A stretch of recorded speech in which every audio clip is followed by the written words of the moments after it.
പിതാവിന്റെയും പുത്രന്റെയും പരിശുദ്ധാത്മാവിന്റെയും നാമത്തിൽ. പരിശുദ്ധ അമ്മേ, അമ്മേ പരിശുദ്ധ ദൈവമാതാവേ, കൃപാസനത്തിലൂടെ ഞങ്ങൾക്കും ഞങ്ങളുടെ ദേശത്തിനും അമ്മ മധ്യസ്ഥം തേടി എല്ലാ അനുഗ്രഹങ്ങൾക്കും കൃപകൾക്കും ഞങ്ങളിപ്പോൾ ഹൃദയം നിറഞ്ഞ നന്ദി പറയുന്നു. അമ്മേ പരിശുദ്ധമ്മേ ദൈവമാതാവേ, 2004 ഡിസംബർ 7 ഉച്ചകഴിഞ്ഞ് 2:30 കൃപാസനത്തിൽ സംഭവിച്ച അമ്മയുടെ പ്രത്യക്ഷപ്പെടലിനെക്കുറിച്ച് തിരുസഭയ്ക്ക് സമർപ്പിച്ചിരിക്കുന്ന പഠനരേഖകളുടെ മേൽ സഭാത്മകമായ പഠനം ആരംഭിക്കുവാൻ ഞങ്ങൾ പ്രാർത്ഥിക്കുന്നു. അമ്മേ പരിശുദ്ധമേ, ഭൂസ്വർലോകങ്ങളുടെ രാജ്ഞിയായ അങ്ങേയ്ക്ക് ഭൗമസംരക്ഷണത്തിനായി പ്രപഞ്ചപ്രകൃതിയെ തന്നെ തിരുസഭ പ്രതിഷ്ഠിക്കുവാൻ ഈ പ്രത്യക്ഷീകരണം വഴി ഇടയാക്കണമേ. പരിശുദ്ധമേ, ജപമാല മാതാവേ, സകല കൃപാസനം പ്രാർത്ഥനയോടും ചേർത്ത് ഞങ്ങളിപ്പോൾ പ്രാർത്ഥിക്കുന്ന ഈ കുടുംബത്തിന്റെ പ്രത്യേക നിയോഗം പറ മക്കളെ.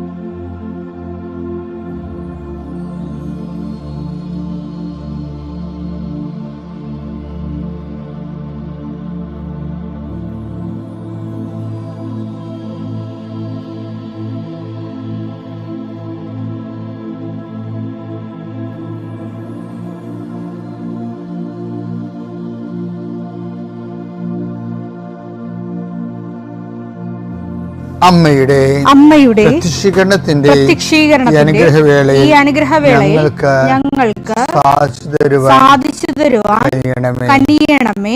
ആമേൻ. വിശ്വാസ പ്രമാണം.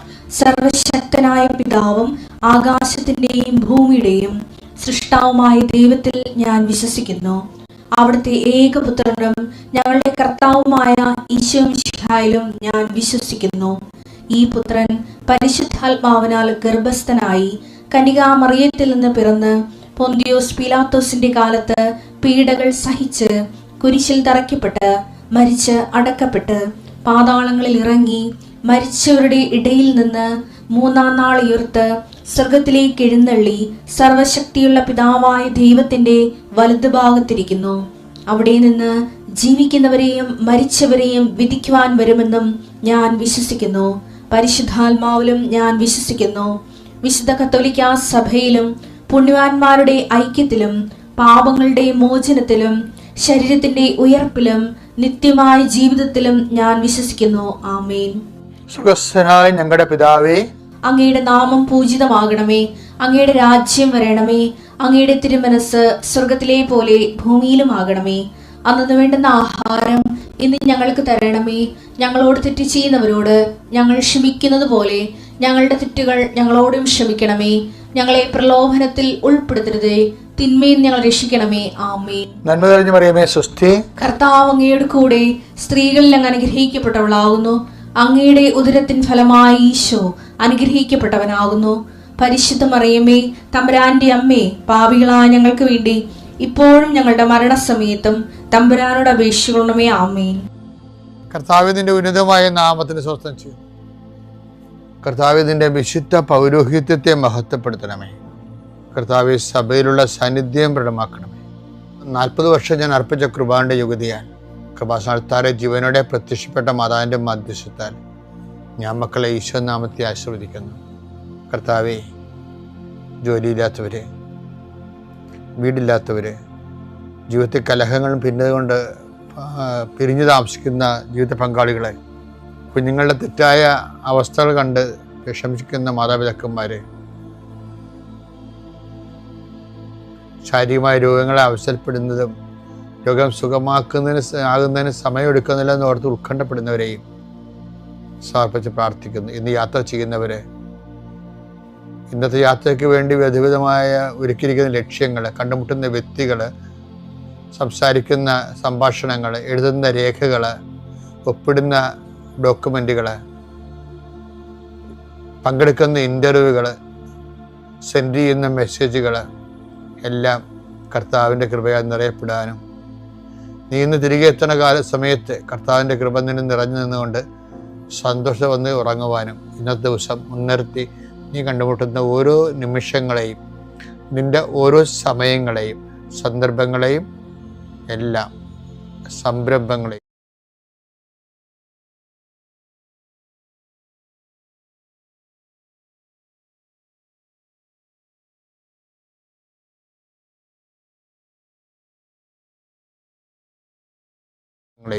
പരിശുദ്ധമ്മ ദൈവമാതാവിൻ്റെ മധ്യസ്ഥത്തിലെ രാത്രിയും തിരിച്ചെത്തുന്നവരെ കർത്താവിൻ്റെ നാമത്തിൽ മാതാവിൻ്റെ മധ്യസ്ഥതയിൽ ഞാൻ നിൻ്റെ ജീവിതത്തെയും നിൻ്റെ കുടുംബത്തെയും ഈശോ നാമത്തെ ആശീർവദിക്കുന്നു. എൻ്റെ പ്രിയപ്പെട്ടവരെ, കഴിഞ്ഞ ദിവസം ഒരു രസമുണ്ടായി. ഞാൻ എൻ്റെ നമ്മുടെ കൃപാസനത്തിലെ അലക്സസിനോട് ചുമ്മാ സംസാരിച്ചുകൊണ്ടിരിക്കുകയായിരുന്നു. ചുമ്മാ സംസാരിച്ചതല്ല, അങ്ങനെ ആധ്യാത്മിക കാര്യങ്ങൾ തന്നെ പറഞ്ഞുകൊണ്ടിരുന്നത്. അതിപ്പോൾ ഞാൻ പറഞ്ഞ്, ഒരു മനുഷ്യൻ്റെ ആത്മീയ വിജയം എന്ന് പറയണത് മരിക്കണ മുമ്പ് ഒരു സ്വർഗസ്ഥനായ പിതാവ് ചെല്ലാനുള്ള ലൈസൻസ് വാങ്ങിക്കണം. അപ്പോൾ നിങ്ങളവർക്ക് നമ്മളിങ്ങനെ എപ്പോഴും സ്വർഗസ്ഥനായ പിതാവ് 10,000 കണക്ക് ചെല്ലുന്നില്ലേ? അല്ലേ, ചെല്ലുന്നുണ്ട്, പക്ഷേ ലൈസൻസ് ഇല്ല. അതിന് പ്രശ്നത്തിൽ ഇപ്പം ഞാൻ ഉദാഹരണം ഇങ്ങോട്ട് പറയട്ടെ. ആലപ്പുഴയിൽ നിന്ന് കുറേ കയറൊക്കെ എക്സ്പോർട്ട് ചെയ്യുന്നുണ്ടല്ലോ ഇംഗ്ലണ്ടിലേക്കോ അമേരിക്കയിലേക്കോ ഒക്കെ. പക്ഷേ ഇവിടെ അത് വീടുകളിലൊക്കെയാണ് ഇവിടെ ചെയ്യണത്. വീടുകളിൽ എൻ്റെ ക്വാളിറ്റി, സ്റ്റാൻഡേർഡ് എക്സ്പോർട്ട് ക്വാളിറ്റിയിൽ ചെയ്തിട്ട് ഇവർ അത് സീൽ ചെയ്ത് വിടുന്നതാണ്. പക്ഷേ ചില സമയത്ത് ഞാൻ ഈ കയറ്റാപ്പീസ് വെഞ്ചരിക്കാൻ ചെല്ലുവേ. വീടുകളിലെല്ലാം തറകളുണ്ട്, കയറുണ്ടാക്കണം, അത് വെഞ്ചരിക്കാൻ ചെല്ലും. അപ്പോൾ ചില വീടുകളിലൊക്കെ ആലപ്പുഴ സൈഡിൽ ഒക്കെ, ആലപ്പുഴയും ചേർത്തലയുണ്ട്. അപ്പോൾ ചില വീടുകളിലൊക്കെ ഒരു 2-3 തറയുണ്ടാവും, ഈ കയറുണ്ടാക്കണ തറകൾ. പക്ഷേ ഒരെണ്ണമൊക്കെ വർക്ക് ചെയ്യത്തുള്ളൂ.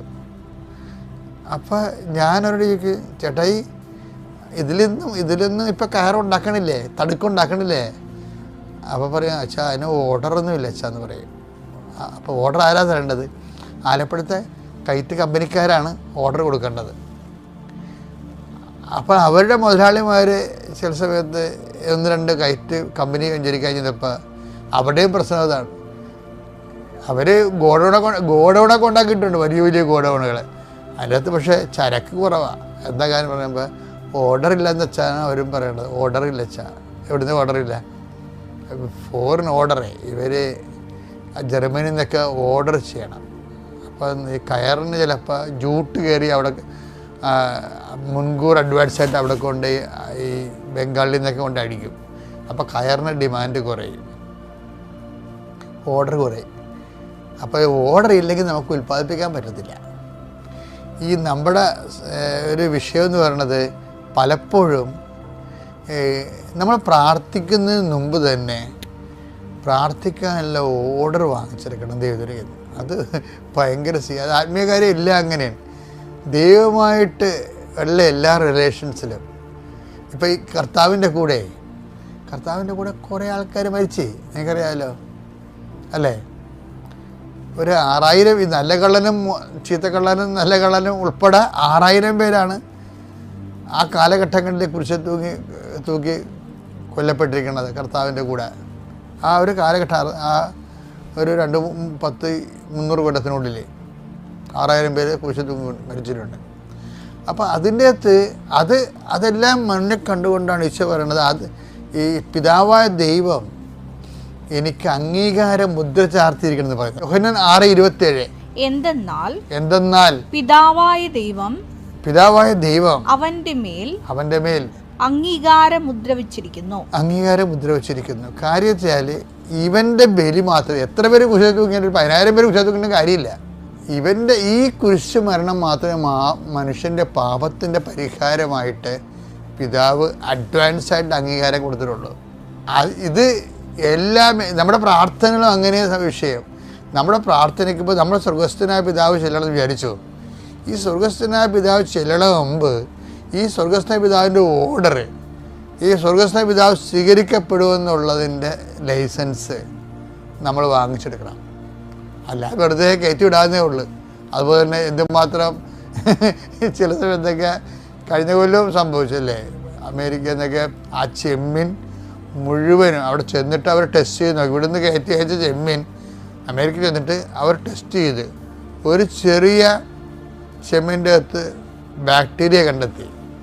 അവരാ കപ്പൽ മൊത്തം, കോടിക്കണക്കിന് രൂപയുടെ കപ്പൽ മൊത്തം ചെമ്മീൻ റിജക്റ്റ് ചെയ്ത് ഒരു ചെമ്മീനിൽ ബാക്ടീരിയ കണ്ടെത്തിയതാണ്.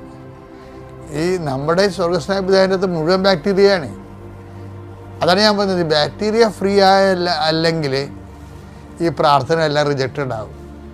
ബാക്ടീരിയ ഫ്രീ അല്ലെങ്കിൽ എന്താ കാര്യം എന്നറിയാം. ഉദാഹരണത്തിന് ഇപ്പോൾ ചില ആൾക്കാർ ലൈസൻസിന് 8 എടുക്കത്തില്ലേ, 8 എടുത്തേച്ച് പറയും എൻ്റെ അച്ഛ അവസാനത്തെ കമ്പ്യൂട്ടർ മുട്ടിയെന്ന് പറയും. അവസാനത്തെ കമ്പ്യൂട്ടർ മുട്ടി, ആളെ വിട്ടായി. 8 എടുത്തിട്ട് സ്കൂട്ടർ 8 എടുത്തിട്ടിരിക്കുന്ന സമയത്തേ ചിലപ്പോൾ ഇടയ്ക്ക് ആദ്യത്തെ 4 കമ്പനിയായിട്ട് ഇങ്ങനെ ശ്വാസം പിടിച്ച് വെട്ടിച്ചും കൊണ്ട് അവസാനത്തെ 2 കമ്പിയപ്പോൾ പോയി. ഇപ്പം രക്ഷപ്പെടും എന്നപ്പോൾ അവസാനത്തെ 2 കമ്പിയിട്ട് ഒരു കമ്പിയിട്ട് മുട്ടി പോയി, ലൈസൻസ് പോയി. ഇതുപോലെ സ്വർഗസ്ഥനായ പിതാവിനും പറ്റണ ഇതാണ്. ഇപ്പം സ്വർഗസ്ഥനായ അങ്ങയുടെ പിതാവ് അങ്ങയുടെ നാമം പൂജിതമാകണമേ, അപ്പോൾ ആ 2 കമ്പിയായി. അങ്ങയുടെ രാജ്യം വരണമേ, അത് കുഴപ്പമില്ല, അതൊരു കമ്പി, 3ാമത്തെ കമ്പി. അങ്ങയുടെ തിരുമനസ് സ്വർഗത്തിലെ പോലെ ഭൂമിയിലും ആകണമേ, 4ാമത്തെ കമ്പി, കുഴപ്പമില്ല, നമുക്ക് വലിയ റിസ്ക് ഇല്ല അതൊക്കെ. പിന്നെ എന്താ, അന്നൊന്നും വേണ്ട ആഹാരം ഇന്ന് ഞങ്ങൾക്ക് തരണമേ, അത് 5ാമത്തെ കമ്പിയാണ്, അത് കുഴപ്പം റിസ്ക്കിലാണ് പോകും. പിന്നെ എന്താ, ഞങ്ങളുടെ കടക്കാരോട് ഞങ്ങൾ ക്ഷമിക്കുന്ന പോലെ, അയ്യോ അത് 6ാമത്തെ കമ്പിയാണ് മുട്ടും, ഔട്ടാവും. ചില ആൾക്കാർ വയസ്സ് 75 ഉണ്ടെങ്കിലും ഇന്ന് വരെ സ്വർഗസ്ഥനായ പിതാവ് കയറ്റി അയച്ചത് എല്ലാവരും ചെട്ടായിരിക്കും. എന്താ കാര്യം, 6ാമത്തെ കമ്പിയിട്ട് മുട്ടിയിരിക്കുകയാണ്. എന്താണ്, മറ്റുള്ളവരോട് ഇപ്പോൾ ക്ഷമിച്ചിട്ടില്ല, അവരോട് മിണ്ടണില്ല, അവരോട് കമ്മ്യൂണിക്കേഷൻ ഇല്ല, അവർ കടമ്പ മോഹത്തെ കയറ്റും, ഇത് പിന്നെയും കണാകുണാന്ന് പറഞ്ഞ് പ്രാർത്ഥിക്കും. എല്ലാ സ്വർഗസ്ഥനായ പിതാവ് റിജക്റ്റഡായി. അതുകൊണ്ട് ഏറ്റവും പ്രധാനപ്പെട്ട റിസ്ക്, പ്രാർത്ഥനയുടെ റിസ്ക് എന്ന് പറയുന്നത് പ്രാർത്ഥിക്കാനുള്ള കഴിവുകേട കഷ്ടപ്പാടൊന്നുമല്ല. ഈ പ്രാർത്ഥന ദൈവത്തിനെ കൊണ്ട് സ്വീകരിപ്പിച്ചെടുക്കാൻ പറ്റിയ പ്രാർത്ഥനയുടെ ഓർഡർ ലഭിക്കുന്ന പ്രാർത്ഥിക്കാനുള്ള ലൈസൻസ് വാങ്ങിക്കണം. എപ്പോഴും ശ്രദ്ധിച്ചേക്കണം, എൻ്റെ പ്രാർത്ഥനാ ജീവിതം സ്വീകാര്യമാകാൻ വേണ്ടി മുൻകൂർ ദൈവതിരുസന്നിധി വെടിപ്പായി നിൽക്കാൻ കർത്താവ് നിങ്ങൾ അനുഗ്രഹിക്കട്ടെ. പിതാവിൻ്റെയും പുത്രൻ്റെയും പരിശുദ്ധാത്മാവിൻ്റെയും നാമത്തിൽ. ഈശോയെ നന്ദി, ഈശോയെ സ്തുതി, ഈശോയെ ആരാധന. പരിശുദ്ധ അമ്മേ, കൃപാസന പ്രസാദപരമാതാവേ, എന്നെ അമ്മയുടെ പ്രത്യക്ഷീകരണത്തിൻ്റെ സാക്ഷിയാക്കിയതിനും ഇന്നിവിടെ സാക്ഷ്യം പറയുവാൻ അനുഗ്രഹിച്ചതിനും 1000 നന്ദി അർപ്പിക്കുന്നു. എൻ്റെ പേര് ടീന മാത്യു, ഇതെൻ്റെ അമ്മ അന്നമ്മ മാത്യു. ഞങ്ങൾ കോട്ടയം മണിമല എന്ന് പറയുന്ന സ്ഥലത്തു നിന്ന് വരുന്നു. ഞാൻ 2025 ഏപ്രിൽ 12-ാം തീയതി ആണ് ഫസ്റ്റ് ഉടമ്പടി എടുക്കുന്നത്. അതായത് നാളെ ഏപ്രിൽ 12 ഒരു ദിവസം മുമ്പ് ഏപ്രിൽ 11-ാം തീയതി തന്നെ എനിക്കിവിടെ കയറി സാക്ഷ്യം പറയാൻ ഭാഗ്യം ലഭിച്ചതിൽ ഞാൻ ഒത്തിരി നന്ദി പറയുന്നു. ഞാൻ 2025 ഉടമ്പടി എടുക്കുന്നതിന് മുമ്പ് എൻ്റെ അമ്മ ഇവിടെ ഉടമ്പടി എടുത്തിരുന്നു 2022. അപ്പോൾ ഞാൻ കൃപാസനത്തിലേക്ക് വരാനുണ്ടായ സാഹചര്യമാണ് ഫസ്റ്റ് പറയുന്നത്. ഒരു ദിവസം അമ്മ എന്നോട് പറഞ്ഞു, ഇതേപോലെ കൃപാസനമുണ്ട്, നമുക്ക് കൃപാസനത്തിൽ പോകാം എന്ന് പറഞ്ഞു. ഞങ്ങൾ രണ്ടുപേരും ഇവിടെ കൃപാസനത്തിൽ വന്നു. അപ്പം ഞാൻ ഉദ്ദേശിക്കുന്ന ഒരു അല്ലെങ്കിൽ ധ്യാന കേന്ദ്രം അല്ലെങ്കിൽ പള്ളി എന്നൊക്കെ പറയുന്നത് അതിൽ നിന്നൊക്കെ ഒത്തിരി ഡിഫറെൻ്റ് ആയിരുന്നു ഇവിടെ. അതായത് വന്ന് കയറുമ്പം തന്നെ ഭയങ്കര കൺജസ്റ്റഡ് ആണ്, അതേപോലെ റഷാണ്. ഇത് പറയാനുള്ള കാരണമെന്ന് വെച്ച് കഴിഞ്ഞാൽ എനിക്ക് ബ്രീത്തിങ് ഇഷ്യൂ ഉള്ള ആളായിരുന്നു. അപ്പോൾ ഞാനിവിടെ വന്നപ്പോൾ ഫ്രണ്ടിൽ നിന്ന് നോക്കുമ്പോൾ തന്നെ ഭയങ്കര കൺജസ്റ്റഡാണ് അന്നത്തെ ദിവസം. അപ്പോൾ എനിക്ക് ഉള്ളിലേക്ക് കയറുക എന്ന് പറയുന്നത് നമ്മൾ അവിടെ നിന്ന് കൊടുത്താൽ മതിയാവും, ഓട്ടോമാറ്റിക്കലി നമ്മളിവിടെ എത്തിക്കോളും. അത്രയും റഷായിരുന്നു ഞാൻ വന്ന ദിവസം. അപ്പോൾ ഏതായാലും പള്ളിയിൽ വന്നതാണ്, അപ്പോൾ കയറാമെന്ന് വിചാരിച്ചിട്ട് ഞാൻ ഉള്ളിൽ വന്നു. ഉള്ളിൽ വന്നിട്ട് 10 മിനിറ്റ് ഞാൻ ഉള്ളിൽ നിന്നുള്ളൂ. ബിക്കോസ് എനിക്ക് ഇത്രയും പേര് ഇവിടെ നിന്ന് ശ്വാസം എടുക്കുന്നത് കൊണ്ട് എനിക്ക് ഇത്രയും പേരുടെ ഇടയ്ക്ക് ശ്വാസം ഒട്ടും എടുക്കാൻ പറ്റുന്നുണ്ടായില്ല. അപ്പോൾ അമ്മ ഇവിടെ നിന്ന് പ്രാർത്ഥിച്ചു. ഞാൻ പുറത്ത് ഫ്രണ്ടിലുള്ള മാതാവിൻ്റെ സ്റ്റാച്ചുവിൻ്റെ അവിടെ പോയി നിന്നതിന് ശേഷം ഞാൻ തിരിച്ചു പോയി. അതായത് ഭാഗ്യം ലഭിച്ചവരിൽ ഒരാളാണെന്ന് എനിക്ക് വേണമെങ്കിൽ പറയാൻ പറ്റും. ബിക്കോസ് കൃപാസനത്തിൽ കാലുകുത്തിയ അന്ന് തന്നെ അനുഗ്രഹം ലഭിക്കുക എന്ന് പറയുന്നത് ഏറ്റവും ഇമ്പോർട്ടൻ്റ് ആയിട്ടുള്ള കാര്യമാണ്. ഞാൻ ഇവിടുന്ന് ഞാൻ ഹോസ്റ്റലിൽ പോയി, എറണാകുളത്താണ്. ഹോസ്റ്റലിൽ ചെന്ന് 2ാമത്തെ ദിവസം ഞാനിങ്ങനെ ജസ്റ്റ് യൂട്യൂബിൽ ഒരു വീഡിയോ സ്ക്രോൾ ചെയ്യുന്ന സമയത്ത് ഇങ്ങനെ ഒരു ഡോക്ടറിൻ്റെ വീഡിയോ കാണുവാണ്. ഡോക്ടർ ജോജോ ജോസഫ് വലമറ്റം കടവന്തറ. അപ്പം സാറിങ്ങനെ ഇതേപോലെ ബ്രീത്തിങ് ഇഷ്യൂസിൻ്റെ ഒരു വീഡിയോ ആയിരുന്നത്. അപ്പം സാറിങ്ങനെ അതിനെക്കുറിച്ച് ഡിസ്കസ് ചെയ്തപ്പോൾ എനിക്കൊരു ഡൗട്ട് തോന്നി, എനിക്ക് ഇങ്ങനെയൊക്കെയാണല്ലോ പ്രശ്നങ്ങളെന്ന്. ഇത് പറയാനുള്ള കാരണം എന്ന് വെച്ചാൽ വർഷങ്ങളായിട്ട് ഈ ബ്രീത്തിങ് ഇഷ്യൂ ഉണ്ടെങ്കിൽ കൃത്യമായിട്ട് എനിക്ക് ബ്രീത്തിങ് ഇഷ്യൂ ആണ് ഉള്ളതെന്നുള്ളത് എനിക്കറിയത്തില്ല. നമ്മൾ ഹോസ്പിറ്റലിൽ കൊണ്ടുപോയി കാണിക്കുന്ന എല്ലാ ഡോക്ടേഴ്സും പറയുന്നത് കുറേ വർഷങ്ങളായിട്ട് ഹോസ്റ്റലിലൊക്കെ നിന്ന് പഠിച്ചതല്ലേ, അപ്പോൾ ഫുഡൊക്കെ കഴിക്കാഞ്ഞിട്ട് ഈ പറഞ്ഞ പോലെ ഗ്യാസിൻ്റെ ഇഷ്യൂ ആണ്. എന്ത് ഇഷ്യൂ ആയിട്ട് ഇപ്പം ബ്രീത്തിങ് കിട്ടുന്നില്ല, അല്ലെങ്കിൽ ശ്വാസം എടുക്കാൻ പറ്റുന്നില്ല, ചില സമയത്തൊക്കെ എന്ന് പറഞ്ഞാൽ സ്റ്റക്കാവും. അതായത് 2-3 സെക്കൻഡിലേക്ക് ശ്വാസം ഇങ്ങനെ സ്റ്റക്കായി പോവും. ചിലപ്പോൾ ഈ ബ്രീത്തിങ് ഇഷ്യൂ എന്നൊക്കെ പറയുന്നത് കേൾക്കുമ്പോൾ ചിലപ്പോൾ ചില ആൾക്കാർക്ക് തോന്നും ഇതൊക്കെ സിമ്പിളല്ലേന്ന്. നമ്മളൊന്ന് ആലോചിക്കുക, നമ്മൾ 1 മിനിറ്റത്തേക്കല്ല 1 സെക്കൻഡേക്ക് ശ്വാസം എടുക്കാൻ പറ്റാതിരിക്കുന്ന അവസ്ഥ എന്തായിരിക്കും എന്നുള്ളത്. ഇങ്ങനെ ബ്രീത്തിങ് ഇഷ്യൂ ഉള്ള ആൾക്കാരുടെ മെയിൻ പ്രോബ്ലം എന്താണെന്ന് വെച്ച് കഴിഞ്ഞാൽ അവർക്കൊരിക്കലും ഡീപ്പ് സ്ലീപ്പ് ഉണ്ടാവത്തില്ല. അവർക്ക് നന്നായിട്ട് ഒരു ഉറക്കം കിട്ടത്തില്ല. അവർ ഉണർന്നെഴുന്നേറ്റെന്ന് പറഞ്ഞു കഴിഞ്ഞാലും അവർക്ക് ഈ പറയുന്ന പോലെ അവരുടെ ആക്ടിവിറ്റീസിലൊന്നും കൃത്യമായിട്ട് പങ്കെടുക്കാൻ പറ്റത്തില്ല. നല്ല ടയേർഡായിരിക്കും, നടക്കുമ്പോൾ നല്ല കിതപ്പുണ്ടാകും, സ്റ്റെപ്പ് കയറുമ്പം പ്രശ്നങ്ങളുണ്ടാകും. അതേപോലെ തന്നെ ട്രാവൽ ചെയ്ത് കഴിഞ്ഞാൽ അവർക്ക് ഭയങ്കര ടയേർഡായിരിക്കും, ഒരു കാര്യത്തിൽ അവർക്ക് കോൺസെൻട്രേറ്റ് ചെയ്യാൻ പറ്റത്തില്ല. അപ്പോൾ ഇത് കൃത്യമായിട്ട് ഡയഗ്നോസിസ് ചെയ്യാത്തതിൻ്റെ പേരിൽ ഒരുപാട് ഡോക്ടേഴ്സിനെ മറ്റാളുകളെയും കാണിച്ചതാണ്. എന്നിട്ട് അവർ എനിക്ക് ഗ്യാസിൻ്റെ പ്രോബ്ലം ആണെന്ന് പറഞ്ഞിട്ട് പറഞ്ഞു വിട്ടു. ഇവിടെ വന്ന് 2nd ഡേയിലാണ് ഞാൻ ആ സാറിൻ്റെ വീഡിയോ കാണുന്നത്. അപ്പോൾ ഞാൻ ഹോസ്പിറ്റലിൽ പോയി കണ്ടപ്പം സാറ് പറഞ്ഞു ഈ പറഞ്ഞ ഇഷ്യൂസ് വെച്ചിട്ട് ഇത് ബ്രീത്തിങ് പ്രോബ്ലം ആണോ എന്നുള്ളത് നമുക്ക് കണ്ടുപിടിക്കാൻ പറ്റത്തില്ല, സോ സ്കാൻ ചെയ്യാമെന്ന് പറഞ്ഞു. അപ്പോൾ സ്കാൻ ചെയ്തിട്ട് എനിക്ക് കൃത്യമായിട്ട് ഇത് ബ്രീത്തിങ് ഇഷ്യൂ ആണെന്ന് കണ്ടുപിടിക്കുകയും അതിന് പ്രകാരം ട്രീറ്റ്മെൻറ്റ് എടുക്കുകയും ചെയ്തു. ഇവിടെ ഞാൻ പറഞ്ഞു വരുന്നത് എന്താണെന്ന് വെച്ച് കഴിഞ്ഞാൽ നമ്മളൊരു രോഗസൗഖ്യം ഉണ്ടാകുന്നത് പോലെ തന്നെ വളരെ ഇമ്പോർട്ടൻ്റ് ആയിട്ടുള്ള ഒരു കാര്യമാണ് കൃത്യമായിട്ട് ഡയഗ്നോസിസ് ചെയ്യുക എന്നുള്ളത്.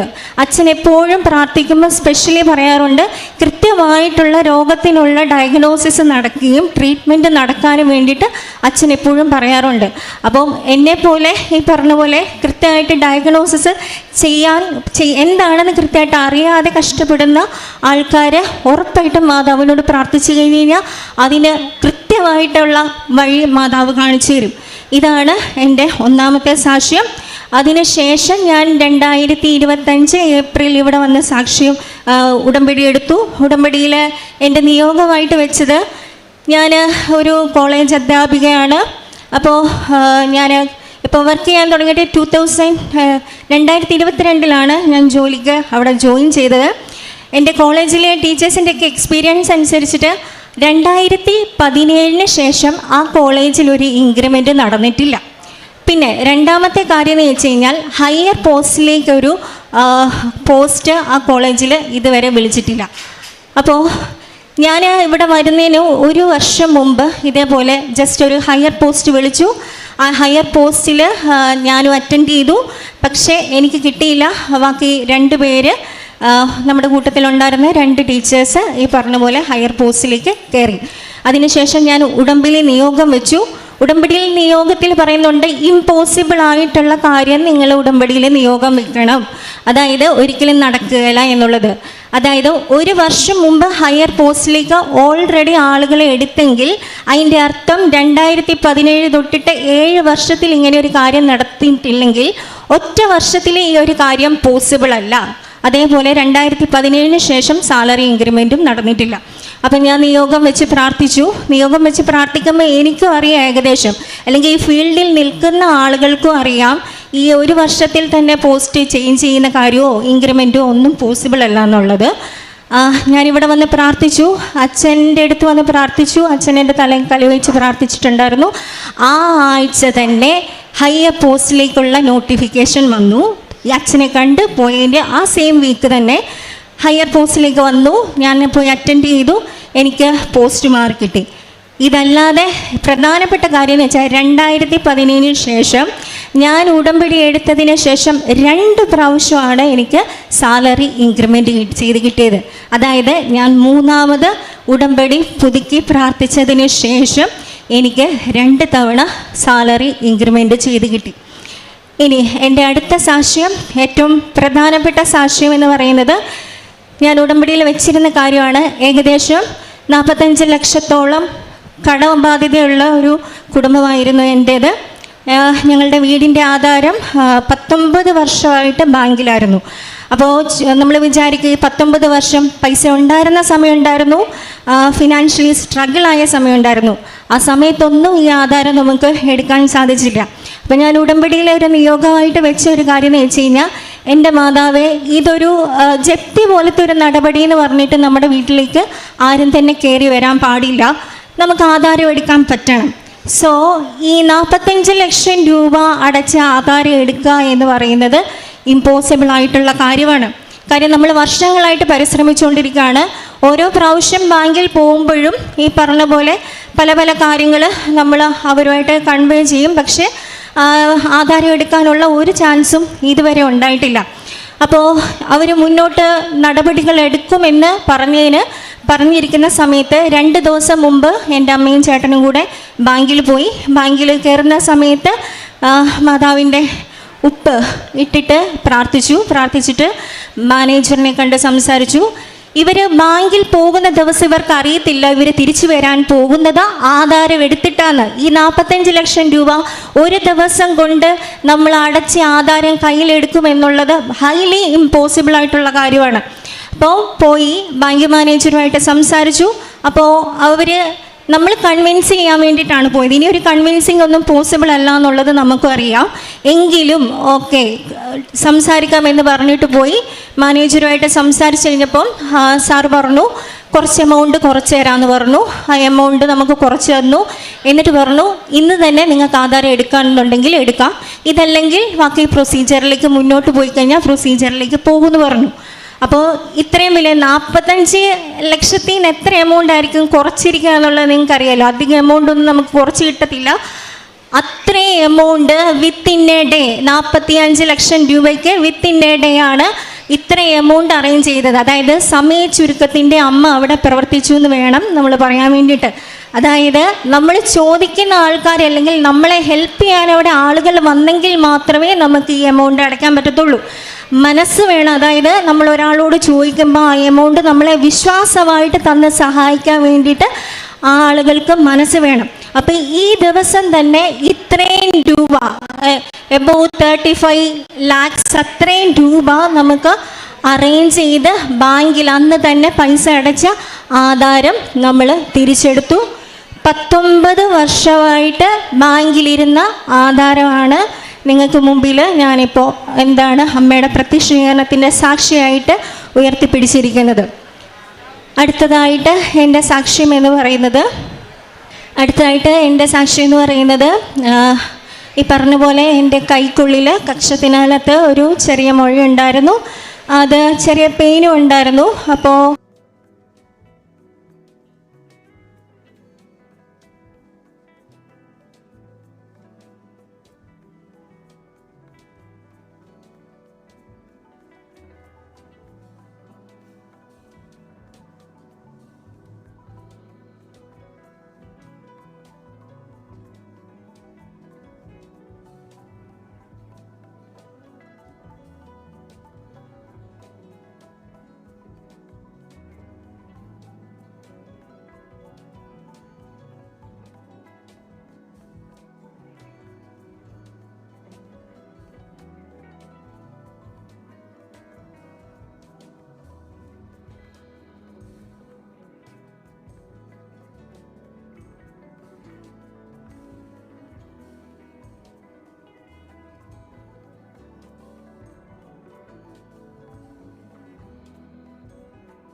ആണെന്ന് നീ അറിയേണ്ടതിന് അന്ധകാരത്തിലെ നിധികളും രഹസ്യ ധനശേഖരവും ഞാൻ നിനക്ക് തരും.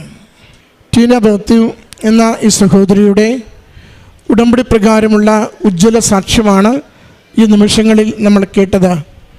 മകൾ ഉടമ്പടിയെ എത്രത്തോളം സ്നേഹിക്കുന്നു, എത്ര വിശ്വസ്തതയിൽ ഉടമ്പടി ജീവിക്കുന്നു, വിശേഷവിധിയായി എന്തൊക്കെ ചെയ്യുന്നു, അത് ഈ സാക്ഷ്യത്തിൽ നിന്ന് നാം സംശീകരിക്കേണ്ട പ്രത്യേകതകളാണ്. മകൾ പറയുന്നുണ്ട്, എൻ്റെ പ്രസൻസാണ് മറ്റുള്ളവർക്ക് ആവശ്യമെങ്കിൽ ഞാനത് അഗതികൾക്കും രോഗികൾക്കും ആരുപോലും ഇല്ലാത്തവർക്കും എൻ്റെ സാന്നിധ്യം കൊടുക്കുവാൻ ഒരിക്കലും ഞാൻ മടിക്കാറില്ല. ഒരുപക്ഷെ ഒരു രോഗിയോടൊപ്പം 1-2 ദിവസമൊക്കെ ശുശ്രൂഷ ചെയ്യേണ്ടി വന്നാലും ഞാനത് നന്ദിയോടുകൂടി സ്നേഹത്തോടു കൂടി അത് ചെയ്തു കൊടുക്കാറുണ്ട്. അത് ഉടമ്പടി ആത്മാവിൻ്റെ ഭാഗമായി തീരുമ്പോൾ നമ്മൾ പരിശുദ്ധമ്മയുടെ പ്രേക്ഷിത തീഷ്ണതയുള്ള വ്യക്തികളായി മാറും. അമ്മ എങ്ങനെയാണോ എലിസബത്തിൻ്റെ ഭവനത്തിലേക്ക് തിടുക്കപ്പെട്ട് ശുശ്രൂഷയ്ക്ക് പോയത്, അതുപോലെ തന്നെ ഉടമ്പടി ആത്മാവിൽ കത്തിക്കഴിയുമ്പോൾ നമ്മളത് ഓരോ വ്യക്തികൾക്കും നമ്മളെക്കൊണ്ട് എങ്ങനെ ഉപകാരപ്പെടണമോ ആ രീതിയിൽ ഉപകാരപ്പെടുന്ന വിധത്തിൽ നമ്മുടെ ജീവിതത്തെ മാറ്റിക്കൊണ്ടിരിക്കും. അതാണ് സാക്ഷ്യത്തിൻ്റെ ക്വാളിറ്റിയും. നമ്മൾ ഏതെങ്കിലും കാര്യം നേടുന്നു എന്നതിനെക്കുറിച്ച് അഭിമാനിക്കുകയല്ല, ദൈവത്തിൻ്റെ സ്വന്തമായി ദൈവം ആഗ്രഹിക്കുന്ന പ്രവൃത്തികൾ ചെയ്യും വിധം നമ്മുടെ ജീവിതം ക്രമീകരിക്കപ്പെട്ടല്ലോ എന്ന സന്തോഷം കൊണ്ട് ജീവിക്കുകയാണ് ഉടമ്പടിയുടെ ലക്ഷ്യം തന്നെ. അതുകൊണ്ട് ആത്മാവിനെ ദൈവത്തിന് പൂർണ്ണമായി വിട്ടുകൊടുക്കുമ്പോഴാണ് നിത്യതയെ നിരന്തരം കാണുന്നവർ ഈ ലോക ജീവിതത്തിൻ്റെ ജീവിച്ചിരുന്ന രീതികളിൽ നിന്ന് പൂർണ്ണമായി മാറിക്കൊണ്ട് കുറേ കൂടി അകക്കാമ്പുള്ള, കുറേ കൂടി ദൈവമുഖമുള്ള, കുറേ കൂടി കരുണയുള്ള ജീവിതം നയിക്കുവാൻ തയ്യാറാവുക. അങ്ങനെ നയിച്ചൊരു ജീവിതത്തിൻ്റെ സാക്ഷ്യമാണ് ഈ മകൾ ഈ അൾത്താരയിൽ പങ്കുവച്ചത്. മകൾ പറയുന്നുണ്ട്, അവൾക്ക് ലഭിച്ച എല്ലാ അനുഗ്രഹങ്ങളും അതൊന്ന് സമയച്ചുരുക്കത്തിൻ്റെ അനുഗ്രഹങ്ങളാണ്, 2 ഭാരം ലഘൂകരിക്കപ്പെട്ടതിൻ്റെ അനുഗ്രഹങ്ങളാണ്. സമയച്ചുരുക്കത്തിൻ്റെ അനുഗ്രഹമാണ് ദീർഘനാളായി മകൾ ഏറെ ക്ലേശിച്ചിരുന്ന ആ ബ്രീത്തിങ് ഇഷ്യൂ, അത് കാരണമെന്തെന്ന് കണ്ടെത്തി ഇവിടെ വന്നതിൻ്റെ തൊട്ടടുത്ത ദിവസം തന്നെ ഒരു ഡോക്ടറെ കണ്ടെത്തുവാനും ഡയഗ്നോസ് ചെയ്യുവാനും ആ രോഗത്തിൽ നിന്ന് പൂർണ്ണ വിമുക്തി നേടുവാനും സാധിച്ചത്. ഇവിടെ വന്ന് ഉടമ്പടി പുതുക്കിയ അടുത്ത നാളുകളിൽ തന്നെ മകളുടെ സാലറി ഹൈക്ക്, അതുപോലെ തന്നെ ഇൻക്രിമെൻ്റ്, അതുപോലെ തന്നെ ഹയർ പോസ്റ്റിലേക്കുള്ള അവസരം, അതൊക്കെ മകൾക്ക് അത് 7 വർഷം 9 വർഷമായി കോളേജിൽ നടക്കാതിരുന്നത് മകൾ പറയുന്നുണ്ട്, എൻ്റെ അമ്മയുടെ കരങ്ങളിൽ ഉടമ്പടി നിയോഗം എഴുതിയിട്ടതിന് പ്രകാരം എനിക്ക് മാത്രമല്ല അവിടെ ജോലിയെടുക്കുന്ന ഓരോരുത്തർക്കും അനുഗ്രഹമാകും വിധം അമ്മ മാതാവ് ക്രമീകരിച്ചു തന്നുവെന്ന്. അതിലേറെ അഭിമാനത്തോടെ മകൾ പറയുന്നുണ്ട്, 19 വർഷത്തോളം ബാങ്കിൽ തന്നെയായിരുന്ന ആധാരവും അതിൻ്റെ പണമിടപാടുകളും വലിയ തുകയായിരുന്നിട്ട് കൂടി ചുരുങ്ങിയ ദിവസം കൊണ്ട് അത് തീർത്തെടുത്ത് വിടുതൽ നേടുവാനും ആധാരം അമ്മയുടെ മുമ്പിൽ നമ്മളെ കാണിച്ചുകൊണ്ട് ഇത് പ്രത്യക്ഷീകരണത്തിൻ്റെ സാക്ഷ്യമാണെന്ന് ഏറ്റുപറയുവാനും തയ്യാറാവുന്നത്. പ്രിയമുള്ളവരെ, അനുഗ്രഹങ്ങൾ എത്ര വേണമെങ്കിലും തരുവാൻ ദൈവത്തിന് മടിയില്ല. ദൈവത്തിന് ഉടമസ്ഥതയുള്ള, ദൈവം ഇഷ്ടപ്പെടുന്ന മക്കളായി വളരുവാൻ, ജീവിക്കുവാൻ നമ്മൾ ഓരോരുത്തരും തയ്യാറുള്ളവരാണോ, ജീവിക്കുന്നുണ്ടോ എന്നുള്ളതാണ് അവിടുന്ന് ഓരോ നിമിഷവും പരിശോധിക്കുന്നത്. ഈ മരിയൻ ഉടമ്പടി അമ്മ മാതാവിൻ്റെ കരം പിടിച്ച് ഈശോയ്ക്ക് ഉടമസ്ഥതയുള്ള ജീവിതം നയിക്കുവാൻ നമ്മെ ഓരോരുത്തരെയും ക്ഷണിക്കുകയാണ്. നമുക്ക് ഉത്തരവാദിത്വത്തോടുകൂടി നമ്മുടെ വിശ്വാസം, വിശ്വസ്തതയിൽ ജീവിക്കാം. ദൈവസ്നേഹത്തോടുകൂടി കൂടെയുള്ളവർക്ക്, മനുഷ്യർക്ക്, അഗതികൾക്ക് കരുണയുടെയും സ്നേഹത്തിൻ്റെയും കരുതൽ കൊടുക്കുന്നവരായി നമുക്ക് പ്രശോഭിക്കാം.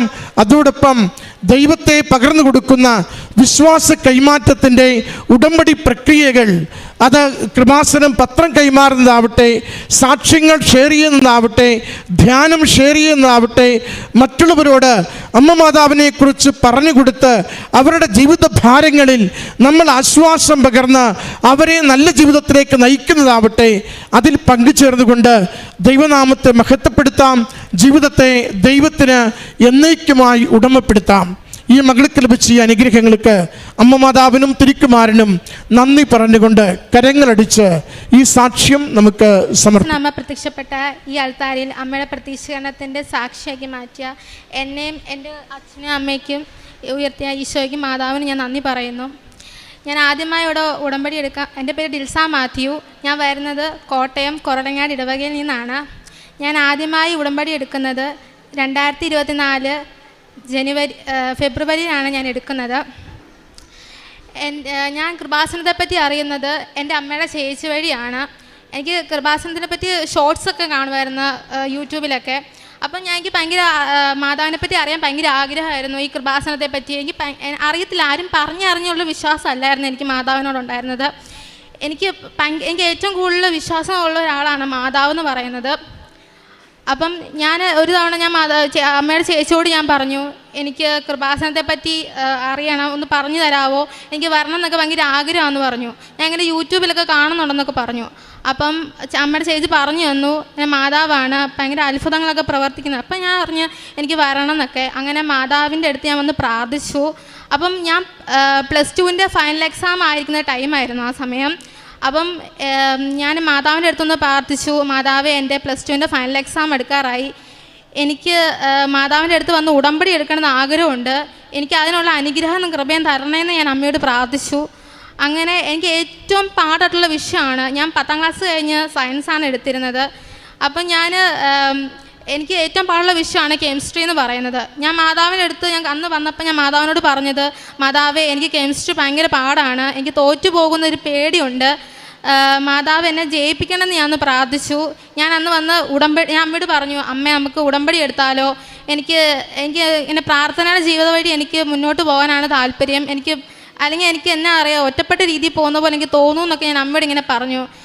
എന്നിട്ട് അമ്മ പറഞ്ഞു നമുക്ക് ഉടമ്പടി എടുക്കാമെന്ന് പറഞ്ഞു. അവിടെ വന്ന് ഉടമ്പടി എടുത്തു. ആദ്യത്തെ നിയോഗമായിട്ട് ഞാൻ വെച്ചത് എൻ്റെ +2 പരീക്ഷ വിജയിക്കണമെന്നാണ്. അതിൻ്റെ മെയിനായിട്ട് കെമിസ്ട്രി പരീക്ഷ. ഞാൻ അങ്ങനെ പരീക്ഷ എടുത്തു. അങ്ങനെ പരീക്ഷയ്ക്ക് പോയി. ഞാൻ ഉടമ്പടി നേർച്ച വസ്തുക്കളായ ഉടമ്പടി തൈലവും ഉപ്പും ഞാൻ ക്ലാസ് റൂമിൽ കൊണ്ടുപോയി. ഞാൻ വിശ്വാസ പ്രമാണം ചൊല്ലി ഞാൻ ക്ലാസ് റൂമിൽ വിതറി. നെറ്റിയിൽ തൈലം കൊണ്ട് കുരിശ് വരച്ചു. അങ്ങനെ ഞാൻ എൻ്റെ കഴിഞ്ഞു പോയ വിഷയങ്ങളൊക്കെ എനിക്ക് കുഴപ്പമില്ലാതെ എഴുതാൻ പറ്റി. കെമിസ്ട്രി പരീക്ഷ പക്ഷേ അവസാനമായിരുന്നു. അതിനുവേണ്ടി ഞാൻ ഭയങ്കര കഷ്ടപ്പെട്ടിരുന്ന് ഞാൻ പഠിച്ചു. മാതാവിനെ പ്രാർത്ഥിച്ചു, മാതാവേ എനിക്ക് ഭയങ്കര പാടായിരിക്കും, എന്നെ ഒന്ന് കൈവിട്ടേക്കരുതേ, മാതാവിൻ്റെ അടുത്ത് വന്ന് എഴുതിയേക്കണമെന്നൊക്കെ ഞാൻ പ്രാർത്ഥിച്ചു. അങ്ങനെ പരീക്ഷയ്ക്ക് ഞാൻ ക്വസ്റ്റ്യൻ പേപ്പർ വന്നപ്പോൾ ഞാൻ പഠിച്ചെന്താണോ അത് തന്നെയാണ് എനിക്ക് മാതാവ് ക്വസ്റ്റ്യൻ പേപ്പറിൽ കാണിച്ചു തന്നത്. നല്ല രീതിയിൽ തന്നെ എനിക്ക് പരീക്ഷ എഴുതാൻ പറ്റി. എനിക്ക് നല്ല വിശ്വാസം തോന്നി മാതാവിനെ വിജയിപ്പിക്കുമെന്ന്. അങ്ങനെ റിസൾട്ട് വന്നു. +2 പാസ്സായി. എനിക്ക് ഭയങ്കര സന്തോഷമായിരുന്നു. അതിന് മാതാവിന് ഈശോയോട് നന്ദി പറഞ്ഞു. +2 കഴിഞ്ഞ് ഞാൻ നേഴ്സിംഗ് പഠിക്കാനായിരുന്നു എനിക്ക് ആഗ്രഹം ഉണ്ടായിരുന്നത്. അപ്പോൾ നേഴ്സിംഗ് പഠിക്കാമെന്ന് തന്നെ ഞാൻ തീരുമാനിച്ചു. എൻ്റെ കസിൻ ചേച്ചി പഠിക്കുന്ന കർണാടകയിലുള്ള ഒരു കോളേജിലാണ് ഞാൻ നേഴ്സിംഗ് പഠിക്കാൻ വേണ്ടി ഞാൻ അഡ്മിഷൻ എടുത്തത്. അങ്ങനെ ഞാൻ അഡ്മിഷൻ എടുത്തു. ഫസ്റ്റ് ഇയറിൽ 3,20,000 രൂപയായിരുന്നു ഞങ്ങൾക്ക് അടയ്ക്കേണ്ടിയിരുന്നത്. അല്ലാത്ത 1,20,000 രൂപ ഞങ്ങൾക്ക് പറഞ്ഞ മാസത്തിനുള്ളിൽ അടച്ചു തീർക്കണമായിരുന്നു. എഡ്യൂക്കേഷൻ ലോൺ വെച്ചിട്ടുണ്ടായിരുന്നു, പക്ഷേ 1 വർഷം കൊണ്ട് പിടിക്കുമെന്നാണ് അവർ പറഞ്ഞത്. 1 വർഷയിലും മേ ബി നിൽക്കുമെന്ന് പറഞ്ഞു ഇങ്ങനെ ലോൺ പാസ്സായി കിട്ടാൻ വേണ്ടി. അപ്പോൾ എനിക്ക് ഭയങ്കര സങ്കടമായി. കാരണം ഇന്ന മാസത്തിനുള്ളിൽ 1,20,000 രൂപ അടയ്ക്കുകയും ചെയ്യണം. എൻ്റെ അമ്മ എന്ന് പറഞ്ഞിട്ടുണ്ടെങ്കിൽ ഒരു ക്യാൻസർ രോഗിയായിരുന്നു. ഞാൻ 3ാം ക്ലാസ്സിൽ പഠിക്കുമ്പോഴാണ് എൻ്റെ അമ്മയ്ക്ക് ക്യാൻസർ വന്നത്. അപ്പോൾ അമ്മയ്ക്ക് അതനുസരിച്ച് പണിയെടുക്കാനൊന്നും പറ്റത്തില്ല. അച്ഛനാണെങ്കിൽ വയ്യാത്ത ഒരാളാണ്. അച്ഛൻ പണിക്കൊക്കെ പോകും, പക്ഷേ ഈ 1,00,000 രൂപ ഒപ്പിക്കാന്നൊക്കെ പറഞ്ഞാൽ ഭയങ്കര ബുദ്ധിമുട്ടുള്ള കാര്യമാണ്. അങ്ങനെ ഞാൻ ഒരു എൻ്റെ ഇടവകയിലുള്ള പള്ളിപ്പെരുന്നാളിൽ ഞാൻ അൽത്താര ഇങ്ങനെ ഇരിക്കുമ്പോൾ എനിക്ക് കോള് വന്നു. അപ്പം ഞാൻ ആദ്യം എടുത്തില്ല. ഞാൻ പള്ളിയിൽ നിന്ന് ഇറങ്ങിക്കഴിഞ്ഞിട്ട് ഞാൻ തിരിച്ച് വിളിച്ച്. അത് പാലായിന്ന് ബാങ്കിൽ നിന്നായിരുന്നു. അവർ പറഞ്ഞു നിങ്ങളുടെ ലോൺ പാസ്സായിട്ടുണ്ടെന്ന് എന്നോട് പറഞ്ഞു. അപ്പം എനിക്ക് ഭയങ്കര അതിശയം തോന്നി. കാരണം 1 വർഷം പിടിക്കുമെന്ന് എന്നോട് ബാങ്കിൽ നിന്ന് പറഞ്ഞത്. അപ്പോൾ അവിടെ എനിക്ക് 2 മാസം കൊണ്ട് എനിക്ക് ആ ലോൺ പാസ്സായി കിട്ടി. അവർ പറഞ്ഞ മാസത്തിനുള്ളിൽ എനിക്ക് ലോൺ അടച്ചു തീർക്കാനും പറ്റി, ആ പൈസ അടച്ചു തീർക്കാനും പറ്റി. അത് കഴിഞ്ഞിട്ട് എൻ്റെ ഫസ്റ്റ് ഇയറിലെ ഫസ്റ്റ് സെം എക്സാം തുടങ്ങി. അപ്പം ഞാൻ എൻ്റെ അടുത്ത നിയോഗമായിട്ട് ഞാൻ വെച്ചിരുന്നൊരു കാര്യമാണ് എൻ്റെ നേഴ്സിംഗ് പഠനത്തിൽ ആദ്യത്തെ സെം എക്സാം എനിക്ക് പാസ്സാക്കി തരണം എന്നുള്ളത്. അപ്പം ഞാനത് നിയോഗത്തിൽ വെച്ചു, മാതാവേ എനിക്ക് biochemistry, anatomy, physiology, sociology, psychology ഒക്കെ ഉണ്ട്. എനിക്കത് ഭയങ്കര പഠിക്കാൻ പറ്റുന്നില്ലായിരുന്നു. അപ്പോൾ അതിൻ്റെ ഇടയ്ക്ക് ഞാൻ ഉടമ്പടി കുറേ ഉഴപ്പമൊക്കെ ചെയ്തായിരുന്നു. എനിക്കത് ഫോക്കസ് ചെയ്യാനൊക്കെ പറ്റാതെ പോയി. അപ്പം മാതാവിൽ നിന്ന് ഈശോയിൽ നിന്ന് അകന്നു പോകുന്ന പോലെ എനിക്കെന്തോ ഫീൽ ചെയ്യാൻ തുടങ്ങി. ഞാൻ ആ സമയത്ത് എൻ്റെ എക്സാം ഞാൻ സ്റ്റാർട്ട് ചെയ്ത സമയത്ത് ഞാൻ പ്രാർത്ഥിച്ചായിരുന്നു. പക്ഷെ ഞാൻ അത്ര തീക്ഷ്ണതയോടൊന്നുമല്ല പ്രാർത്ഥിച്ചിട്ട് ഞാൻ ആ പരീക്ഷയ്ക്ക് പോയത്. പക്ഷേ റിസൾട്ട് വന്നപ്പോൾ എനിക്ക് ഭയങ്കര പാടായിരുന്നു എക്സാം. റിസൾട്ട് വന്നപ്പോൾ ഞാൻ എല്ലാ വിഷയത്തിനും തോറ്റുപോയി. എനിക്കത് വല്ലാത്തൊരു സങ്കടമായിപ്പോയി. കാരണം ഞാനന്ന് ഭയങ്കരമായിട്ട് കരഞ്ഞു. കാരണം ഞാൻ അന്ന് ആ ഒരു 26 ബുക്ക്ലെറ്റ്, ആ ബുക്ക്ലെറ്റിൻ്റെ പേജ് 26 എണ്ണം ഉണ്ടായിരുന്നു. 10 പേജത്തോളം എനിക്ക് എഴുതാൻ പറ്റിയുണ്ടായിരുന്നുള്ളൂ. ഭയങ്കര ടഫായിരുന്നു എനിക്ക് ആ എക്സാം എന്ന് പറഞ്ഞിട്ടുണ്ടെങ്കിൽ. ഞാൻ മാതാവിനോട് പ്രാർത്ഥിച്ചു, മാതാവ് എന്തുകൊണ്ട് എന്നെ തോൽപ്പിച്ചു? ഞാൻ ഇനി ഉടമ്പടി ഉഴപ്പിയതുകാരനാണോ എന്താണെന്ന് എനിക്കല്ല. മെയിനായിട്ട് കാരണം ഞാൻ ഉടമ്പടി ഉഴപ്പിയതുകാരനാണ് ഞാൻ ആ പരീക്ഷയ്ക്ക് തോറ്റു പോകാൻ തന്നെ കാരണം. അങ്ങനെ ഞാൻ ഒന്നും കൂടെ ഞാൻ മാതാവിനോട് പക്ഷെ എന്നാലും ഞാൻ വിശ്വാസം ഞാൻ കൈവിടാൻ ഞാൻ വിചാരിച്ചില്ല. ഞാൻ വിശ്വാസത്തിൽ തന്നെ നിന്നു. ഞാൻ അവിടെ തോറ്റുപോയെന്ന് വിചാരിച്ചുകൊണ്ട് ഞാൻ ഒരിക്കലും എൻ്റെ വിശ്വാസത്തെ ഞാൻ കൈവിട്ടില്ല. കാരണം എനിക്ക് എൻ്റെ മാതാവ് ഈശോയും മാത്രമേ എനിക്കുള്ളൂ. ഞാനൊരു എക്സാമിൽ തോറ്റുപോയെന്ന് വിചാരിച്ചുകൊണ്ട് ഞാൻ ഒരിക്കലും എൻ്റെ ഈശോയുടെ മാതാവിനെ ഞാൻ കൈവിട്ടിട്ടില്ല. ഞാൻ അങ്ങനെ എൻ്റെ സെക്കൻഡ് സെം അങ്ങനെ അത്ര വിഷയം എനിക്ക് സപ്ലി വന്നു. എൻ്റെ സെക്കൻഡ് സെം എക്സാം സ്റ്റാർട്ട് ചെയ്തു. സെക്കൻഡ് സെം എക്സാം ഞാൻ സ്റ്റാർട്ട് ചെയ്ത സമയത്ത് അന്ന് എനിക്ക് കൃപാസന്ധി വരാൻ പറ്റിയെന്നില്ലായിരുന്നു. എനിക്കന്ന് വരണം എന്നൊക്കെ ഉണ്ടായിരുന്നു. പക്ഷേ ഞാൻ കർണാടകയിലായ കാരണം എനിക്കതിന് പറ്റത്തില്ല. ലീവ് എടുത്ത് വരാമെന്നൊക്കെ വിചാരിച്ചിരുന്നായിരുന്നു. പക്ഷെ അവർ ലീവ് തരത്തില്ല. അപ്പം ഞാൻ അന്ന് മാതാവിനെ പ്രാർത്ഥിച്ചു. പിന്നെ ഞാനോട് ഉടമ്പടി ഞാൻ നല്ല പൂർണ്ണമായിട്ട് ഞാൻ നല്ല ഈശോ നല്ല ഭക്തിയോടും വിശ്വാസം കൈവിടാതെ തന്നെ ഞാനത് മുന്നോട്ട് കൊണ്ടുപോയി. അങ്ങനെ എൻ്റെ സെക്കൻഡ് സെം എക്സാം ഞാൻ മാതാവിൻ്റെ കാശുരൂപവും ഉപ്പും തൈലവും ഞാൻ വിശ്വാസപ്രമാണം ചൊല്ലി പുരട്ടി. എനിക്കറിയാവുന്ന വചനങ്ങൾ ഞാൻ എൻ്റെ യോഗ്യതയിലല്ല അങ്ങയുടെ കൃപയാൽ എനിക്ക് വിജയം നൽകണമെന്ന് പ്രാർത്ഥിച്ചായിരുന്നു ഞാൻ സെക്കൻഡ് സെം എക്സാം ഞാൻ സ്റ്റാർട്ട് ചെയ്യാൻ പോയത്. ബയോകെമിസ്ട്രിയും ന്യൂട്രീഷനുമായിരുന്നു ഫസ്റ്റ് ഉണ്ടായിരുന്നത്. എനിക്ക് ഒട്ടും അറിയുന്ന സംഭവമാണ് ഈ ബയോകെമിസ്ട്രി എന്ന് പറയുന്നത്. കെമിസ്ട്രി ഓൾറെഡി തന്നെ എനിക്ക് ഭയങ്കര പാടായിട്ടുള്ള വിഷയമായിരുന്നു. അങ്ങനെ 26 ബുക്ക്ലെറ്റിൽ അതിൽ എനിക്ക് 10 പേജോളം എനിക്ക് ബയോകെമിസ്ട്രി എഴുതാൻ പറ്റുള്ളൂ. എനിക്ക് അവിടെ കൊണ്ട് എനിക്ക് ടെൻഷൻ കൂടി, ഇനി വല്ലതും ബയോകെമിസ്ട്രി മൂലം ഞാൻ തോറ്റു പോകുമെന്ന്. അങ്ങനെ ന്യൂട്രീഷൻ എനിക്ക് കുഴപ്പമില്ലായിരുന്നു. അങ്ങനെ അടുത്ത നേഴ്സിംഗ് ഫൗണ്ടേഷനുള്ള എക്സാം. നേഴ്സിംഗ് ഫൗണ്ടേഷൻ എന്നിട്ടുണ്ടെങ്കിൽ 50 ബുക്ക്ലേറ്റ് ഉണ്ട്. ആ 50 പേപ്പർ എങ്ങനെ എഴുതി തീർക്കുമെന്നറിയില്ല. 3 മണിക്കൂറുണ്ട്. 3 മണിക്കൂറുണ്ടാകുമ്പോൾ വലുതായിട്ടൊക്കെ തോന്നും. പക്ഷേ ആ 50 പേപ്പറിൽ ഒരു മിനിമം ഒരു 30-40 പേപ്പറല്ലേ എങ്ങനെ എഴുതി തീർക്കണമായിരുന്നു. അപ്പം എനിക്ക് എങ്ങനെ അറിയത്തില്ല. ഞാൻ കൂടുതലും ഇത് തന്നെ പറഞ്ഞുകൊണ്ടിരുന്നത്, എൻ്റെ യോഗ്യതയിലല്ല അങ്ങയുടെ കൃപയാൽ എനിക്ക് വിജയം നൽകണമെന്ന് ഞാൻ എൻ്റെ എക്സാമിൻ്റെ എഴുതിക്കൊണ്ടിരുന്ന സമയത്ത് തന്നെ ഞാൻ ഉരുവിട്ടുകൊണ്ടിരിക്കുമായിരുന്നു. അങ്ങനെ ആ ബുക്ക്ലേറ്റ് 50 പേപ്പറിൽ ഞാൻ 48 പേപ്പർ ഞാൻ കംപ്ലീറ്റ് ആക്കി. എൻ്റെ തല അടിച്ചു പോകുന്ന പോലെ വേദനയായിരുന്നു എനിക്ക് സ്പീഡിൽ എഴുതിയിട്ട്. അങ്ങനെ എനിക്ക് പക്ഷെ ഞാനവിടെ 1 മിനിറ്റ് പോലും സ്റ്റോപ്പ് ചെയ്യാൻ നിന്നിട്ടില്ല. കാരണം ആ സമയത്ത് ഞാൻ എഴുതിക്കൊണ്ടേ ഇരിക്കുമായിരുന്നു. അങ്ങനെ 48 പേപ്പർ ഞാൻ കംപ്ലീറ്റ് ആക്കാൻ പറ്റി. 2 പേജിൻ്റെ ഒരു കുറവേ ഉണ്ടായിരുന്നുള്ളൂ എനിക്ക് 50 പേപ്പർ കംപ്ലീറ്റ് ആക്കാൻ വേണ്ടി. അങ്ങനെ എൻ്റെ റിസൾട്ട് വന്നപ്പം എനിക്ക് നല്ല മാർക്കോടെ തന്നെ ഞാൻ പാസ്സായി. എനിക്ക് പോയ വിഷയം ഞാൻ സപ്ലി എഴുതിയെടുത്തായിരുന്നു. സപ്ലിക്ക് ഞാൻ അത്ര വിഷയം പോയി. മാതാവിനോട് ഈശോയോട് ഞാനന്ന് പറഞ്ഞായിരുന്നു, ഇതുപോലെ തന്നെയാണ് ഞാൻ സപ്ലിക്കും ഞാൻ എൻ്റെ യോഗ്യതയല്ല അങ്ങനെ കൃപ എനിക്ക് വിജയം നൽകണമെന്ന്. അതും ആ സമയത്തും എനിക്ക് നല്ല രീതിയിൽ എക്സാം എഴുതാൻ പറ്റി. അതിൻ്റെ റിസൾട്ട് വന്നു. സപ്ലിയുടെയും ഈ സെക്കൻഡ് സെമ്മിൻ്റെ റിസൾട്ട് ഒരുമിച്ചാണ് വന്നത്.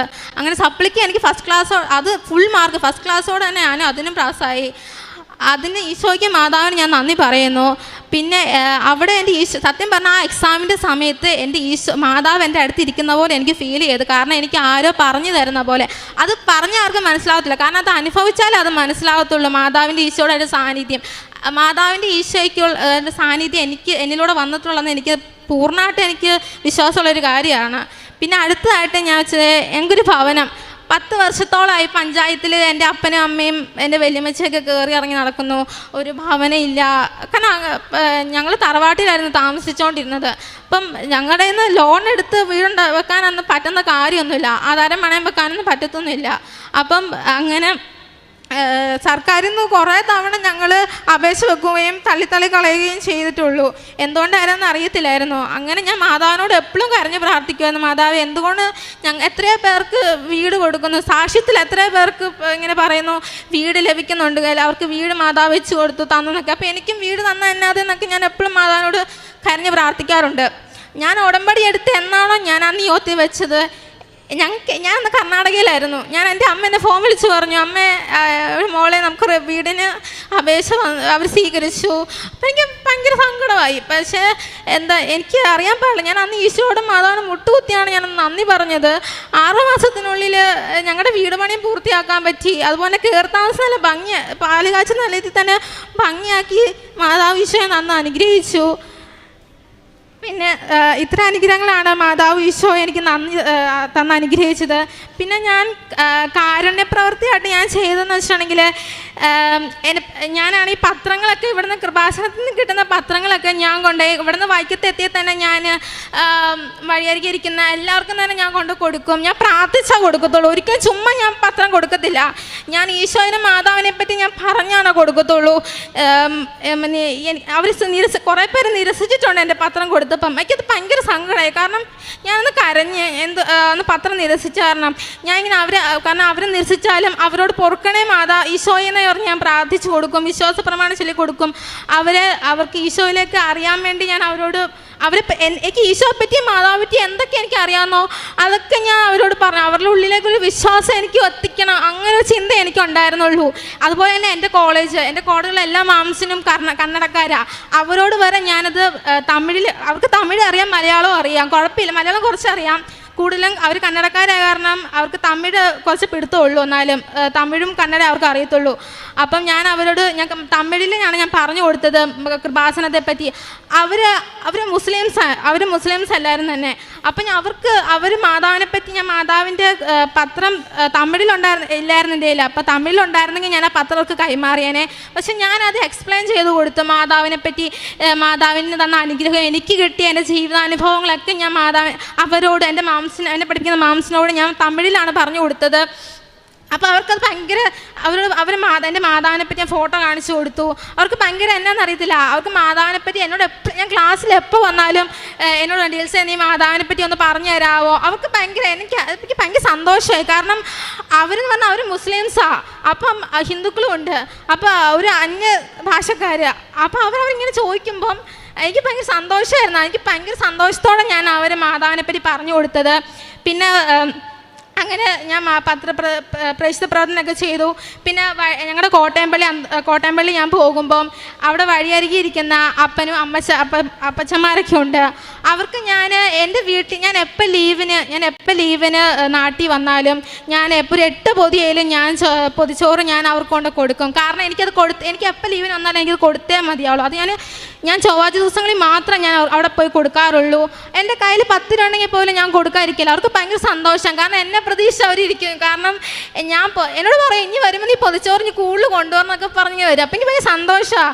എൻ്റെ വെള്ളക്കുപ്പി ഉണ്ട്, ഞാൻ വെള്ളം മേടിച്ചുകൊണ്ട് വന്ന് കൊടുക്കും. കാരണം എൻ്റെ മുമ്പിൽ ആരെങ്കിലും ഞാൻ എപ്പോൾ പോയാലും മുന്നിൽ കഴിഞ്ഞിട്ടുണ്ടെങ്കിൽ 10 രൂപയായാലും ഞാൻ കൊടുക്കാതിരിക്കത്തില്ല. കാരണം എനിക്ക് കൊടുത്തില്ലെങ്കിൽ അത് ഭയങ്കര സങ്കടമായിട്ട് തോന്നും.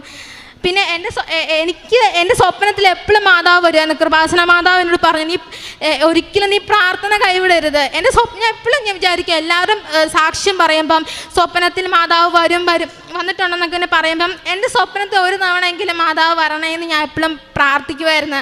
അപ്പം എൻ്റെ സ്വപ്നത്തിൽ അതൊരു എന്നാ പറഞ്ഞാൽ ഒരു വയലാണ്. അവിടെ ഒരു മടവിലിൻ്റെ അടുത്ത് ഇങ്ങനെ മാതാവ് വന്നിങ്ങനെ നിന്നിട്ട്, മേഘത്തിൻ്റെ അടുത്ത് വന്നിങ്ങനെ നിന്നിട്ട് നിൻ്റെ പേരിങ്ങനെ വിളിച്ചു പറഞ്ഞിട്ട്, നീ ഒരിക്കലും നിൻ്റെ പ്രാർത്ഥന നീ കൈവിട, നീ പ്രത്യക്ഷീകരണത്തിൻ്റെ പ്രാർത്ഥന നീ ചൊല്ലാതിരിക്കില്ല, മുടക്കരുതെന്ന് എൻ്റെ സ്വപ്നത്തിൽ വന്ന് പറഞ്ഞപ്പോൾ എനിക്ക് അറിയത്തില്ല. ഞാൻ സ്വപ്നമാണ് കണ്ടെന്ന് പറഞ്ഞപ്പോൾ എനിക്ക് സങ്കടം വന്നു. കാരണം അമ്മ സ്വപ്നത്തിലായാലും എനിക്ക് നേരിട്ട് അമ്മ എന്നെ വരത്തില്ല, അമ്മ സ്വപ്നത്തിൽ മാത്രമേ വന്നുള്ളൂ. എനിക്ക് സ്വപ്നത്തിലും വന്നല്ലോ എന്ന് വിചാരിച്ചാൽ അതിനും എനിക്ക് സന്തോഷം തോന്നി. എന്നാലും അമ്മ ഒരു തവണയെങ്കിലും എന്നടുത്ത് നേരിട്ട് വന്ന് പ്രത്യക്ഷപ്പെടും, എനിക്ക് അങ്ങനെ ഒരു ആഗ്രഹമൊക്കെ ഉണ്ട്. പക്ഷേ എന്തെങ്കിലും മാതാവ് എൻ്റെ അടുത്ത് അങ്ങനെ ഒരു പെടുന്നൊരു പ്രതീക്ഷ എനിക്കുണ്ട്. പത്രം ഞാൻ എല്ലായിടത്തും പൊതുവേദികളിലൊക്കെ ഞാൻ വിതരണം ചെയ്യും. ഞാൻ എല്ലാവരോടും പറഞ്ഞാണ് ഞാൻ വിതരണം ചെയ്യത്തുള്ളൂ. ആത്മീയ ജീവിതത്തിലൂടെ ജീവിതം മുന്നോട്ട് കൊണ്ടുപോകാനും അങ്ങനെ ഈശോയിലേക്കും മാതാവിലേക്കുള്ള വിശ്വാസം കൊണ്ടുവരാനും അങ്ങനെയൊക്കെ ഞാൻ പറഞ്ഞു കൊടുക്കും. ഒരിക്കലും ഞാൻ ഒരാളുടെ അടുത്ത് എന്നിട്ട് ഞാൻ മാതാവിനെ പറ്റി ഞാൻ അവരുടെ ഉള്ളിലെ ഒരു വിശ്വാസം വരുത്തിച്ചിട്ട് ഞാൻ അവരുടെ അടുത്തുനിന്ന് ഞാൻ പോരുള്ളൂ. കാരണം അവർ തർക്കിച്ചാൽ പോലും തന്നെ കുറേ പേര് തർക്കിച്ചിട്ടൊക്കെ ഉണ്ട് മാതാവിൻ്റെ ഈശോയുടെ ഇങ്ങനെ പറഞ്ഞ്. പക്ഷെ അവരുടെ ഉള്ളിൽ ഞാൻ വിശ്വാസം വരുത്തിച്ചിട്ടുണ്ട്. എൻ്റെ ജീവിതാനുഭവം തന്നെയാണ് ആ ഒരു തെളിവെന്ന് പറയുന്നത് തന്നെ. കാരണം എൻ്റെ എക്സാം തന്നെ എനിക്കൊരു എന്താ പറയുന്ന ഒരു ഉദാഹരണമായിട്ടാണ് ഞാൻ അവിടെ കാണപ്പെടുന്നത്.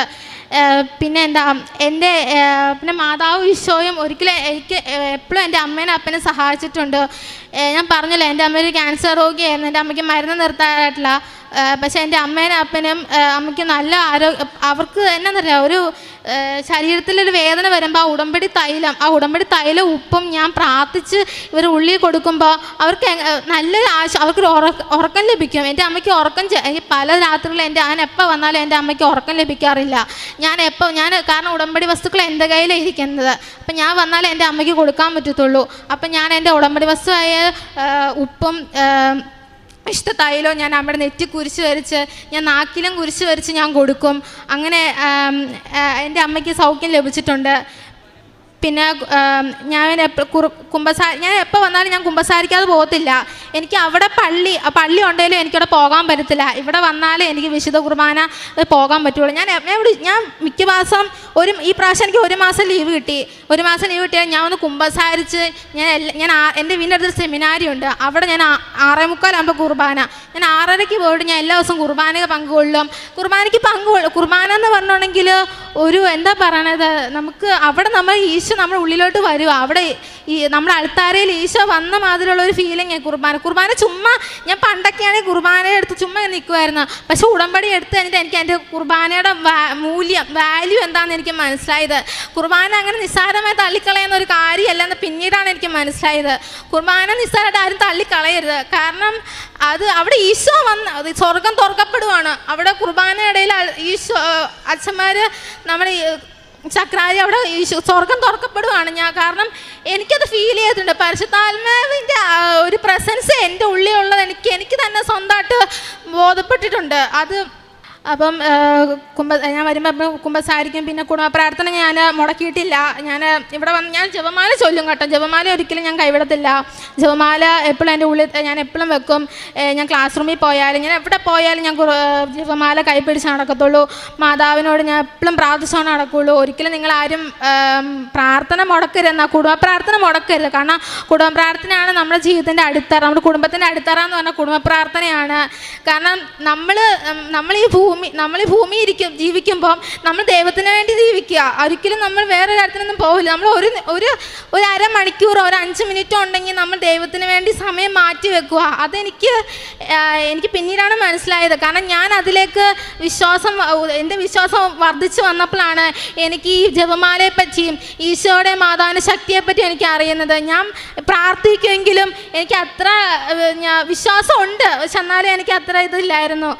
ഞാൻ ഉടമ്പടി എടുത്ത് എന്നാണ് പ്രാർത്ഥിക്കാൻ തുടങ്ങി, അന്നാണ് എൻ്റെ ജീവിതത്തിൽ ഒരു വിശ്വാസവും പ്രാർത്ഥിക്കാനുള്ള ഒരിതും എല്ലാവരോടും ഈശോയെ പറ്റി എല്ലാവരും എത്തിക്കാനുള്ള ഒരിതും ഇതൊക്കെ എൻ്റെ ഉള്ളിൽ വന്നത്. അങ്ങനെ പത്രം ഞാൻ എല്ലാവർക്കും എൻ്റെ കോളേജിലുള്ള മുസ്ലിം സ്റ്റുഡൻസിനും അവരിലേക്ക് ഞാൻ കൂടുതൽ എത്തിക്കാൻ ശ്രമിക്കാറുള്ളൂ. കാരണം മുസ്ലിം സ്റ്റുഡൻസിനോട് ഞാൻ അങ്ങനെയുള്ള അവരോടടുത്ത് നിന്ന് ഞാൻ കൃപാസനത്തെ പറ്റി പറഞ്ഞു നന്ദി പറയും.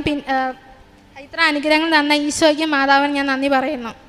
എൻ്റെ കാൽ വഴുതുന്നു എന്ന് വിചാരിച്ചപ്പോഴേക്കും കർത്താവെ അങ്ങയുടെ കാരുണ്യം എന്നെ താങ്ങി നിർത്തി.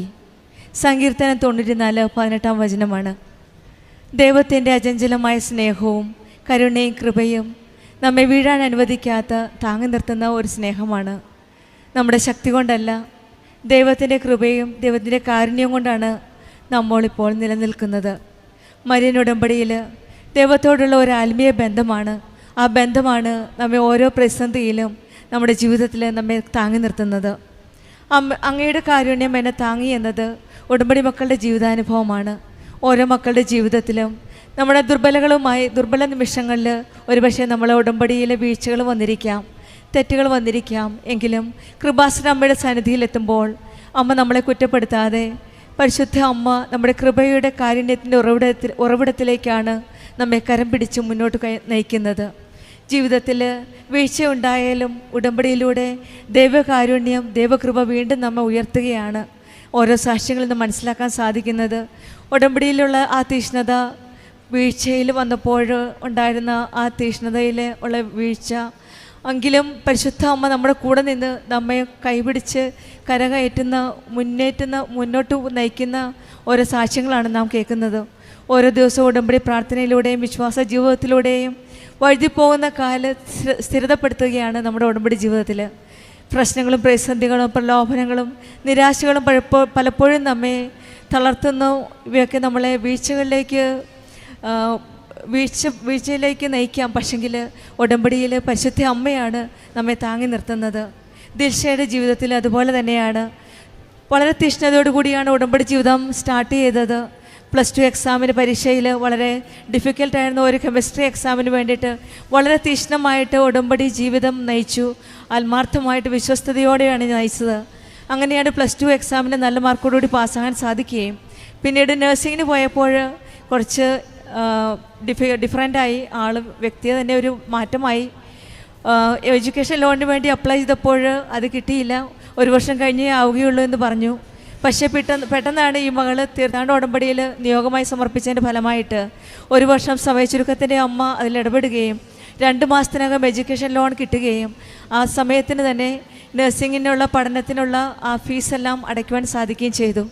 അതും ഉടമ്പടിയിലുള്ള ആ നിയോഗമായി സമർപ്പിച്ചതിൻ്റെ ഫലമായിട്ടും സമയ ചുരുക്കത്തിൻ്റെ അമ്മയോട് പ്രാർത്ഥിച്ചതിൻ്റെ അമ്മയുടെ മധ്യസ്ഥതയിലൂടെയാണ് ആ എഡ്യൂക്കേഷൻ ലോൺ പെട്ടെന്ന് പാസ്സാകാൻ സാധിച്ചത്. പിന്നീടാണ് ഈ മകൾ വളരെ അല്പം വീഴ്ച സംഭവിച്ചത്. കാരണം ഉടമ്പടിയിൽ മുന്നോട്ട് പോയപ്പോൾ കുറച്ചൊക്കെ ലാഗ് ചെയ്തു.